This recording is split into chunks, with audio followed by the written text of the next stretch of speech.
Após 7 reuniões reduzindo a taxa Selic, finalmente o Banco Central, o Copom, na data de hoje, dia 19/6, decide optar pela manutenção da taxa Selic, ou seja, ela vai se manter em 10,5% pelos próximos 45 dias. Conforme eu mesmo falei, os últimos 7 encontros que nós tivemos do Copom, o Comitê de Política Monetária do Brasil, eles optaram por reduções na taxa Selic. Nós tivemos 6 reduções de 0,5% e uma redução de 0,25%.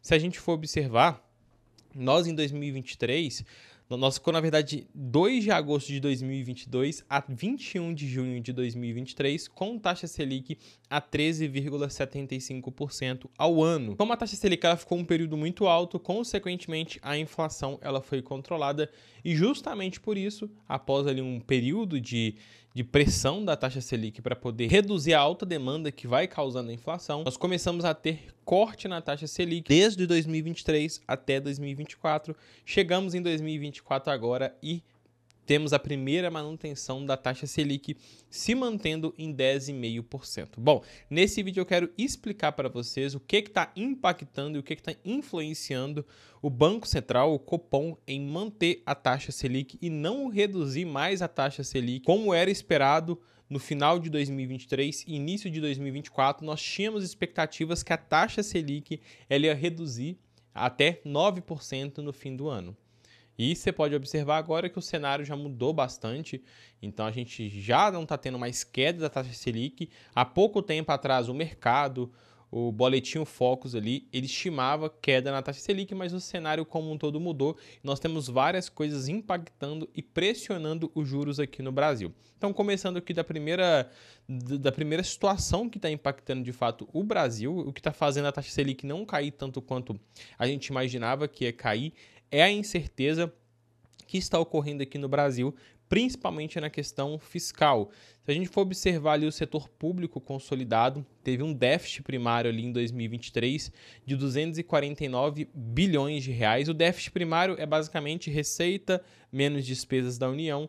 A gente chega ali no superávit quando tem lucro ou no déficit. E se você for observar, 2023 a gente teve o segundo maior déficit. Com isso gera muitas incertezas. O ano de 2024 também não está diferente. E um problema que a gente fica um pouco assim meio receoso a gente está tendo recorde em arrecadações. Então, você for observar a arrecadação federal, ela somou 228 bilhões de reais em abril, maior valor para o mês em 30 anos. Então, a gente está tendo muita arrecadação, mas a gente está gastando muito mais do que arrecadamos. E nós tínhamos ali a proposta do arcabouço fiscal, nós tínhamos a proposta do déficit zero, ou seja, nós tínhamos a responsabilidade fiscal, nós mostramos que de fato queríamos ter responsabilidade fiscal, mas isso tudo foi sendo postergado. Então, enquanto a gente tinha déficit zero como meta para 2024, em certo momento o governo falou que 2024 já era difícil ter déficit zero, que provavelmente só iríamos ter déficit zero em 2025. O que acontece com a visão de quem está de fora do Brasil? O Brasil não é um país muito seguro para se investir. Eles não têm responsabilidade fiscal, que é o básico de qualquer economia. Você ganhar mais do que gasta. E muito pelo contrário, eles não estão conseguindo fazer esse papel que deve ser o mínimo ali de qualquer economia. Então isso de fato impactou para a percepção de risco interno do Brasil ficar muito maior e consequentemente a gente está tendo fuga do capital interno. Então várias pessoas vendendo real e comprando dólar. Aí a gente já vai chegar nessa parte, tá? O outro ponto que também está impactando ali a não queda da taxa Selic, como acharíamos que ia cair, é de fato a volta da inflação. Ela não está tão alta ainda assim, mas se você for observar a inflação nos últimos 12 meses e for observar os últimos 2 meses, nós conseguimos observar que o mês de maio tivemos inflação de 0,46 e o mês de abril 0,38. Nos últimos 12 meses, nós estamos com uma inflação acumulada de 3,93%. E a gente tem uma meta, um objetivo de ficar com a inflação em 3%. E nós temos uma tolerância 1,5% para cima e 1,5% para baixo. Então, ela pode ficar de 1,5% até 4,5%. Então ela está em 3,93% e, consequentemente, o governo já fica um pouco receoso e começa a olhar com olhos ali para a inflação, para não deixar a inflação sair fora da meta que o governo tem como objetivo. Sendo assim, após essa manutenção da taxa de juros do Brasil, o Brasil passa a ser o segundo país no mundo com maior juros real. O que é o juros real? Pega a taxa básica de juros da economia e subtrai pela inflação. Então o Brasil é o segundo maior juro real do mundo, tá? Nós ficamos só atrás aqui, de fato, da Rússia, que está em guerra. E nós ficamos atrás aí, nós ficamos na frente aí de vários outros países, conforme vocês estão observando. Só que mesmo a gente tendo o maior juros real, um dos maiores, né, o segundo maior juros real do mundo, nós estamos trabalhando com desvalorização da nossa moeda. No último mês, nos últimos dias, o dólar ele vem subindo muito forte, chegando já a R$ 5,45, conforme vocês estão observando. E mesmo que o juros real no Brasil estando muito atrativo, as pessoas buscam, os investidores buscam por juros reais maior, consequentemente um juro real mais alto, carregando maior risco e maior incerteza, eles não estão querendo. E a gente está tendo uma fuga do Brasil, então várias pessoas vendendo real e comprando dólar. Consequentemente, a gente tem a valorização do câmbio do dólar, conforme vocês estão observando. E isso é mais nítido ainda quando a gente vai observar a Bolsa de Valores. Nós conseguimos observar que a Bolsa de Valores no último mês já caiu forte, 5%, mas o acumulado de 2024, a Bolsa está tendo uma queda acumulada de quase 10%.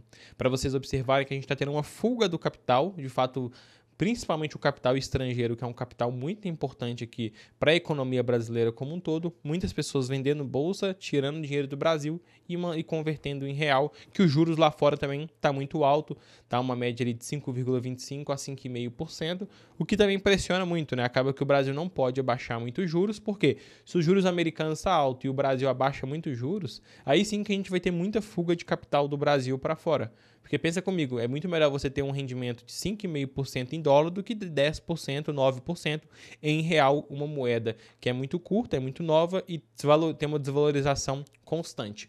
E quando a gente vai observar de fato o que está acontecendo no cenário brasileiro, nós estamos agora trabalhando com juros futuros em alta. Então, se você pega os juros aí de 2027, 2026, nós estamos trabalhando com juros de 11,5%, o DI futuro, juros para daqui 3, 4, 2 anos. Então, as estimativas é que no futuro a gente está trabalhando com expectativas de juros maior ainda, mostrando toda a incerteza, inflação, toda a questão aqui que eu já expliquei para vocês interna do Brasil. E por isso, o Banco Central, por unanimidade, todos ali que votaram, eles votaram em manter a taxa Selic em 10,5%, se mantendo assim em manutenção pelos próximos 45 dias, a taxa Selic se mantém em 10,5%. Vamos observar como que vai ser nas próximas semanas, as notícias, as informações, o que vai acontecer no cenário político e econômico do Brasil, porque vai ser muito decisivo para ver qual que vai ser a trajetória dos juros daqui para frente. Se ele vai se manter, se ele vai voltar a cair ou talvez vai voltar a subir,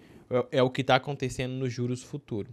E em relação aos seus investimentos, Bolsa de Valores, ela se mantém ali um pouco ainda na incerteza, por conta disso tudo que eu expliquei para vocês, impacta a Bolsa também. Em relação à renda fixa, títulos ali indexados ao CDI se mantêm da mesma forma inalterada.